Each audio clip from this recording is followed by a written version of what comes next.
time sa view natin, sa vlog natin. Dream come true talaga para sa akin. Nakapagod. Sarap i-drive ng Ducati. Let's go, guys! Alright. Motor na tayo. Dream come true para sa akin to, guys. Clark International Speedway.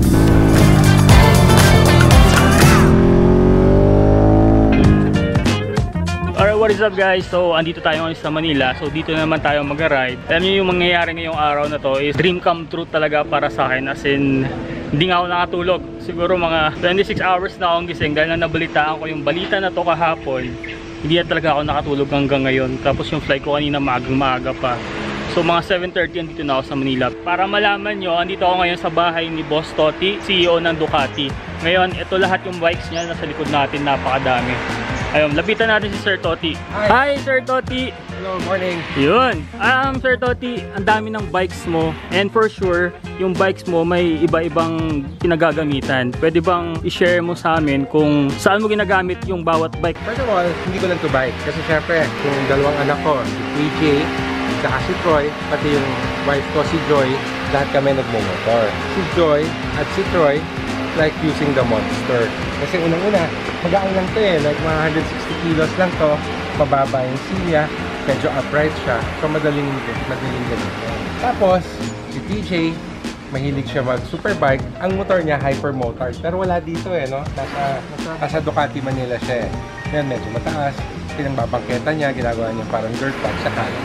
Ako, pang everyday bike ko, itong Scrambler na 62. Magaan siya, parang 160 kilos rin. Pang araw-araw, pang traffic, pang ganon. Tapos syempre, member ako ng Club 200 eh, sa Sport Bike Club. Pag naglemery kami, nagmamarelaki kami, ginagamit ko ito. Pero, paminsan-minsan lang kasi, hindi kami masyado nagmamarelaki pag Sunday kasi din alam mo na, crowded. Tapos, kagaya ngayon, pupunta tayong Clark, gagamitin ko yung 5-speed ko. Maganda dyan, adventure bike siya, komportable, madaling makakita, hindi nakakapagod sa likod. Tapos, since naka 17 siya na road tire, pwede din makasaya sa likod sa racetrack. So, this is a Street Fighter. Itong Street Fighter, which I decided na ang paggamit mo na sa iyo yung Monster kasi di ba yung Yamaha mo is 700 twin. So, ito 950 twin. Pero itong 950 twin na to, mas magaan pa kesa dun sa bike mo. Pag pinagamit kita nito, mas magaan din. Pero ang horsepower nito, 200 plus para kang gumamit nito. So medyo saka na lang to. Sa next gamit mo, ito naman papagamit. Wow. Pero itong dalawa, not today. Okay. Delikado tayo dyan. Ayun. Dito muna tayo sa Monster SP. Dito sa Multistrada. Saan nga tayo pupunta ngayon, sir? Sa Clark Raceway. Nandun yung dalawang anak ko. Meron kaming school. It's called Alberta Race Training.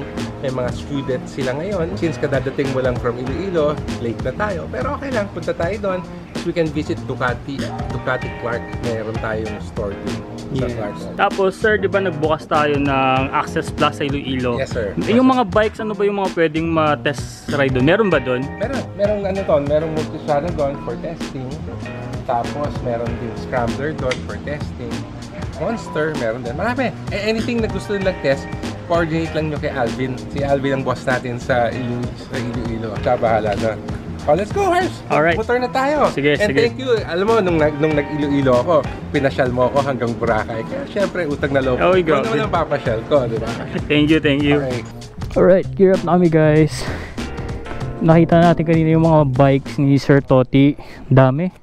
At ang gaganda. So, kanina, sinabi niya kung saan niya ginagamit yung mga bikes niya. Now, you have idea kung sakali na bibili ka ng Ducati, pwede ka mamili na ng bike na trip mo. Kung pang sport, pang adventure, riding, pang daily, you can pick the bike you like. Bye. Bye. Mas mababa to. Whoa. Ducati tayo ngayon, guys. Naka Ducati. Parang ang init nga ng leather suit ha. Hindi natin papakialaman lang yung mga dito, yung mga settings kasi hindi natin alam to. We will just ride this bike. Ang liit niya lang ha.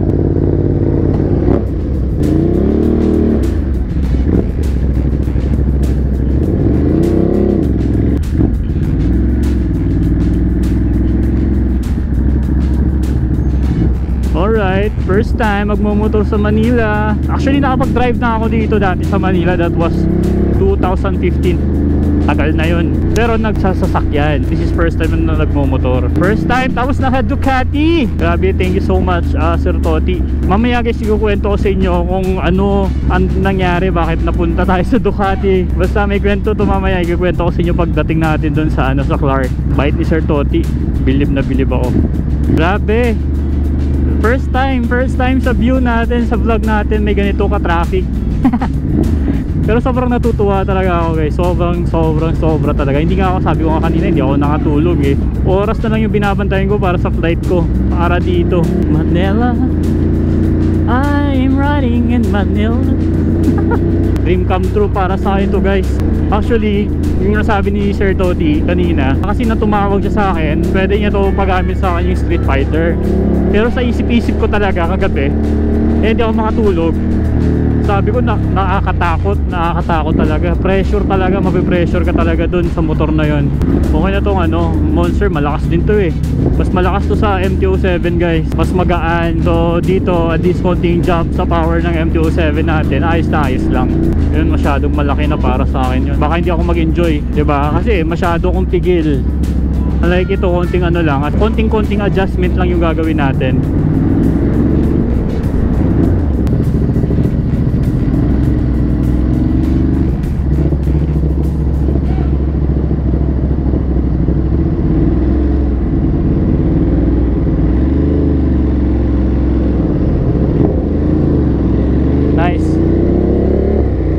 Expressway Gaming! Woo!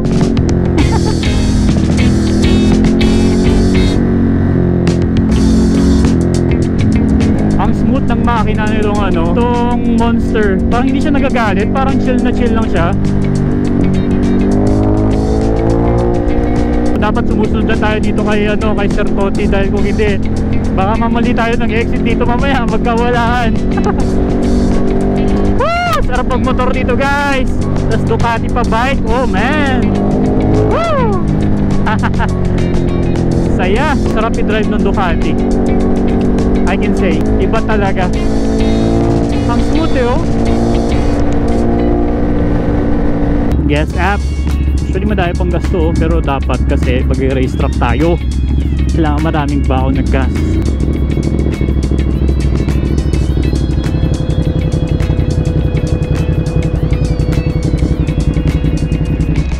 Okay, so papagas stop.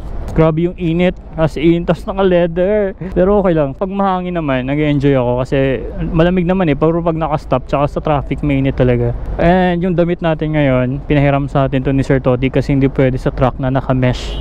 Mesh kasi yung dala ko, dapat naka leather talaga. Kultang sir. Alright guys, let's go.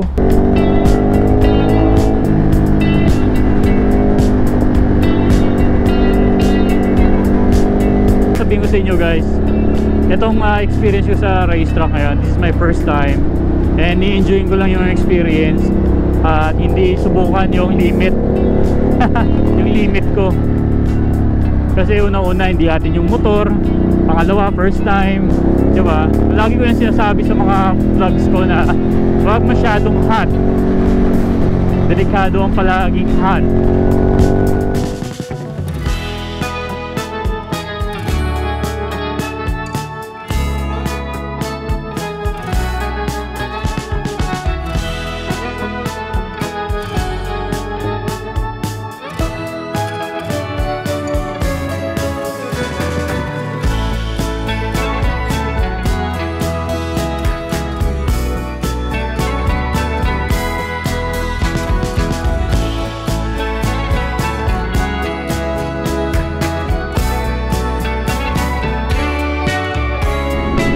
Bago ako na sobrang tahimik yung ride.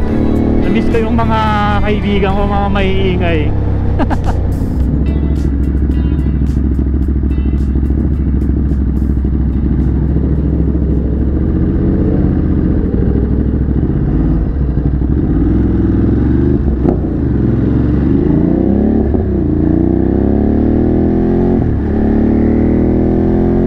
Grabe, so ilang oras na ako gising ngayon from kahapon. Alas 8, tapos anong oras na ba? 12, 16, 8, 9, 10, 11, 12, 13, 14, 15, 16. So, ewan ko, basta bahala na.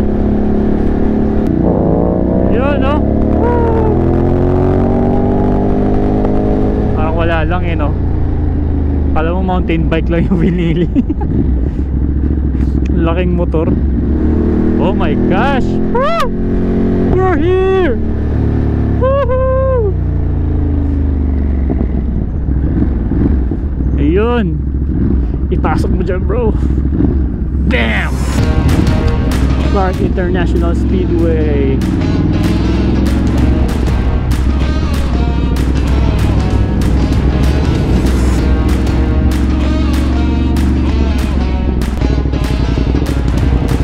Wow! Wow! Walang tao! Oh my God!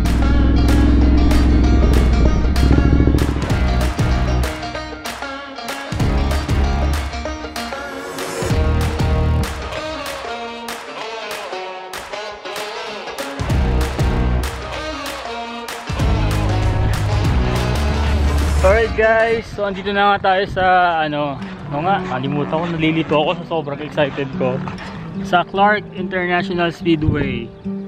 Ayan, look at that. Ayan, ganda oh. Oh my gosh, damn, akalain mo yun, makarating tayo dito. Pangarap ko lang to dati, tapos yung pangarap ko talaga BRC lang, kasi from sa amin, Panay Island, Mindoro, then Batangas na pinakamalapit.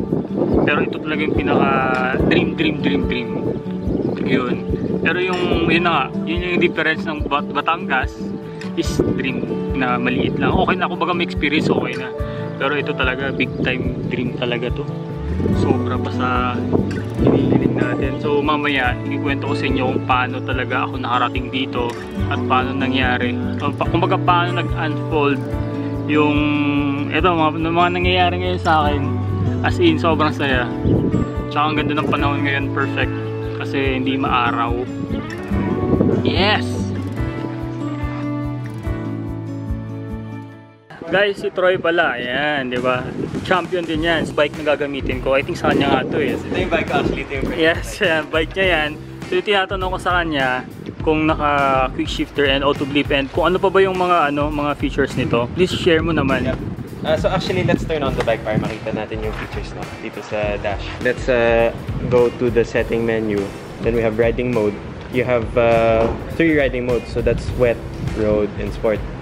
Since nasa track tayo, let's go to sport mode. And then here we can choose between engine power, traction control, anti-lock brake system, wheelie control, and quick shifter.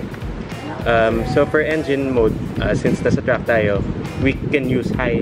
Pero depende yun sa rider. Like for me, for example, usually I use either medium or high. Yung medium kasi has more smooth power delivery compared to the high. But sige, try natin high. Traction control on this bike, you have I think 6 modes. 8. Usually for the track, you want to stay 1, 2, or 3. Me personally, I use 3 para I feel the traction control working. Never use off pala. Kahit ako, magaling ako na rider pero never off. Always better with traction control. So yung ABS ng Ducati is actually very nice compared to other bikes. Kasi yung ABS niya is not just straight up, but in the corner. It can adjust. So mode 1, that's front only, so you can skip the rear. Mode 2 naman is front and rear. May anti-lock braking siya for the rear. For me, I prefer to use 2 para hindi mag-lock up yung rear coming into the corners. Lastly, wheelie control. This is my personal bike, so I put it off para maka-wheelie ako na maayos. Okay. But I recommend 1 or 2. So let's put it on. Pwede pa off lang. Gusto mo off para maka-wheelie tayo? Hindi, I mean, wag siya mag-wheelie. Wag mag-wheelie. Wag mag-wheelie. 2. Lagyan natin sa 2. Then quick shifter on, of course. Ayan. And then while you're riding naman, you can also change the mode while you're riding. So for example, kung medyo umuulan, while I'm riding, I can change it to the wet map. Or maybe galing ako sa track and then I'm going out naman on the road. I can also change to the road map while I'm riding. So ito yung one of the nicest features of the Pero ito di ba kasi SP to? Yes, this is the one. Ano yung pinagkaiba niya sa hindi SP? So actually, the performance is quite similar, but with the SP, you have some advantages. For example, on the Monster SP, may kasama na siyang all-in shock absorber Mm. and also all-in front fork. Then also, the Terminioni exhaust that comes standard on the SP. On the regular Monster, hindi siya kasama. And of course, the paint scheme is different. But the Monster is quite close already to the SP, so I can recommend both bikes. But if you want the extra performance of the all-ins and the exhaust, then I recommend the SP. Okay. Yun lang. Yun pala damper. Sorry. Ay, oo. All-ins damper. Alright guys, papasok na kami ni Sir Toti. Sasamahan ako ni Sir Toti. Mag-iikot-ikot. Saka masaya kasi kami lang. So kung saan ako dumaan, dun ka dumaan. Kasi bagong asfalto. Baka ma-video mo, sumep lang tayong dalawa. Ay, oo. Madalas daw eh. Uy, sorry.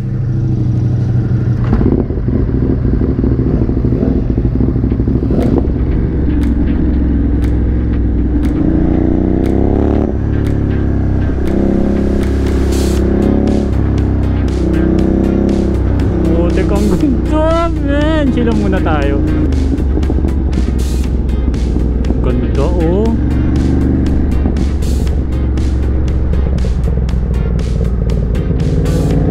Ito daw, dito daw yung madulas, kaya maitim. Bagong asfalto. Ito nga, oh. Dulas, oh.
Nag-twist yung ano. Okay lang yan. Iba pala pag race track talaga. Enjoy? Oo. Hey guys, so lumabas muna tayo ng track kasi alam ko may mga mali akong ginagawa kasi hindi stable ang bike. Pero may mga lines ako na stable naman. Pero may mga turns ako na gumaganon talaga. So, yung most common reason kung bakit yung radius na wobble papasok ng corner is body movement. So for example, when you come into the corner, naka-brakes ka. And then when you start to turn, bigla kang mag-move ng body. So, when the bike is turning kasi, the suspension cannot work so well. Kasi yung suspension is up and down. Kung paside, it can't move up and down so well. Kunwari, kung palin ka na, tapos mag-move ng body, it causes the bike to become unsettled. Another reason can be also the brake and the gas. So, kunwari, kung coming into the corner, bigla kang nagpreno, or bigla kang nag-gas, it can also cause instability to the bike. Kasi what happens when you press the brake, yung bike, magana all the way goes to the front. When you get on the gas naman, all of the weight goes to the back. Or for example, medyo hindi ka smooth sa throttle, may rough ka, the bike will be unstable also. So that can be, one of those can be the reasons kung bakit ka nag-wobble coming into the corner. Okay. So I'll tell you how you should approach the corner. So coming into the straight, body centered, you can tuck in also para less wind drag. Before you press the brake, for example, brake 1, palengke, dapat nakaposition ka na on the side of the bike before braking. Kung nakagas ka kasi, yung bike stable siya. When you get on the brakes, it's an extra movement on the bike. So you want to do all of your movement when the bike is stable. Kasi for example, kung naka-brakes ako all the way to the front, and then I move my butt to the side, it causes more stability. Pero kung nakagas ka, kahit anong movement mo, okay lang. So my advice to you is on the straight, stay centered. Before you brake, move your body to the side, and then brake. Okay? Then your lower body, this won't move anymore. Yung movement kasi ng lower body is what upsets the bike. So you can see here, even if I move my upper body, hindi naman siya masyadong movement. Then if I move my lower body, so finish all of your lower body movement before you enter the corner. And then when you get on the brakes, smooth lang. Don't let go. Just one. When you get to the corner, slowly release the brake. And then dapat yung gas moving. Slowly do that. So yun. And then yung body movement, make it stable lang. Yung masyadong rapid movement. Kaya guys, sa likod natin, si TJ, may mga students. Ano ang pangalan ng ano? Alberto Race Training. Alberto Race Training. Yan si TJ, tsaka ito yung teacher.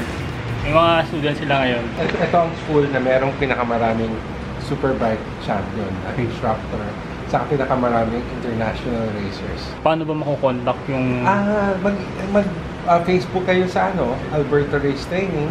Gusto nyo, pwede naman TJ Alberto, Toti Alberto, Toy Alberto, or pag tiga Iloilo kayo, nahiya kay Harps, kay Alvin, sa Access Plus Iloilo, kung nahiya kayo.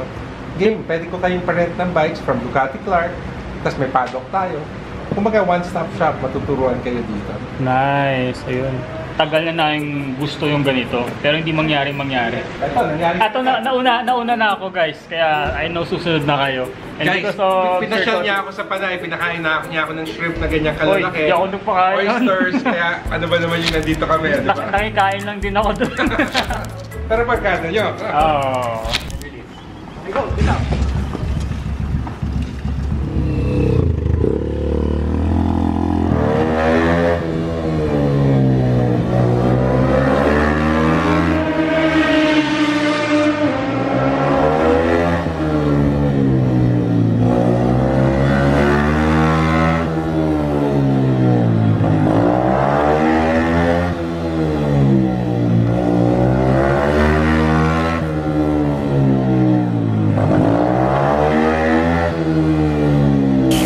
Ano na to, last pasok na namin to kasi hanggang 5 o'clock lang yung truck. And then kanina, iba daw pala kasi yung asfalto ng nasa kalsada tsaka ng nasa truck. Yung nasa kalsada, pagbago, madikit. Sa truck, pagbago, madulas. Now we know. Try natin i-apply yung tinuro kanina ni Troy. Ang hirap kasi first time di ba?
Nakakapagod. Nagaano yung legs ko, nagka-cramps.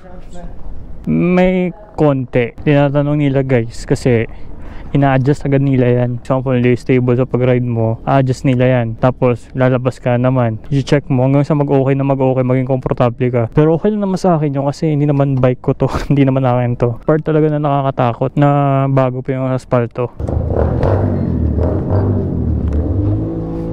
Nagka-cramps na yung leeg, yung legs ko eh.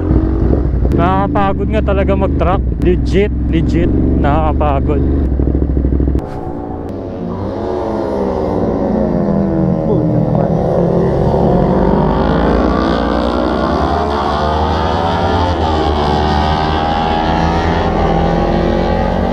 Pasok kayo ulit tayo. Last.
Konti na lang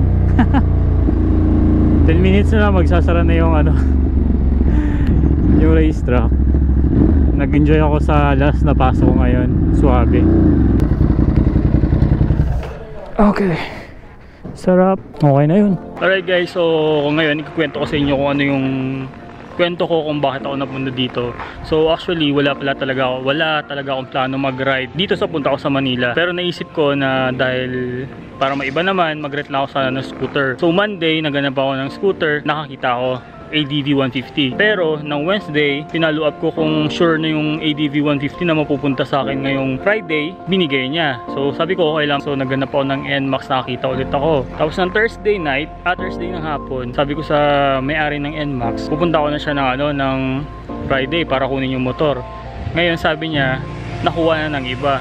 So ako ngayon, search na ako ng search, wala na akong makita. Meron, pero mga maliliit yung gulong. Like mga nasa click ng mga motor, ganun. Gusto ko sana like mga NMAX, Aerox, yung medyo makakapal yung gulong. So kaso, wala na talaga akong makuha and siguro narentahan din ng iba na gusto mag-ride in the weekend. Ngayon, yung ginawa ko, nag-message ako kay Sir Toti. Nagkinapal ako yung mukha ko. Sabi ko, Sir Toti, nakahiya, pero ask ko lang kung pwede ako manghiram ng test unit.